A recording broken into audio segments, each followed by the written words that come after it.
So hello mga idol, ngayon idol, magluluto tayo ng baked pampano.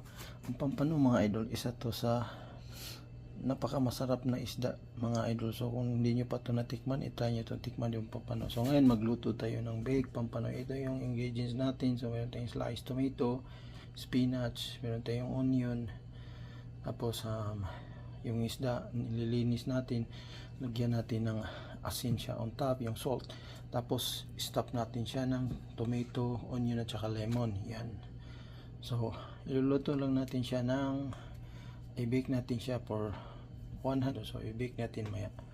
Okay, ito mga idol, so na-cover ko na siya yung bake na pampano. Yan, so ready for cooking na siya mga idol. So yan, at saka na-preheat ko na yung oven ko. So lagay ko lang siya 200 degrees Fahrenheit. So 30 minutes yung ilagay nating time dito mga idol. So set lang natin yung time niya. Lagay tayo ng 30 minutes. 30. Yan, so ready na siya. So yan mga idol, so nalagay ko na siya. Yan, so ready na siya. So hantay lang tayo ng 30 minutes at saka luto na yan. Okay, sarado na natin. Yun. A few moments later.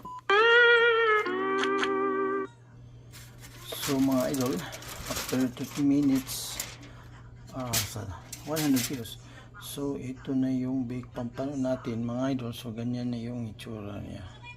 Napakasarap mga idol itong pampano. Na-try nyo na itong mga pampano idol. Napakasarap nito. Yan.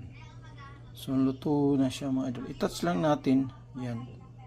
Pag malambot na siya, yan, luto na. Yan, luto na siya. So for 30 minutes, yan, 150 degrees Fahrenheit Celsius, yun, luto na. Okay mga idol, kain na na.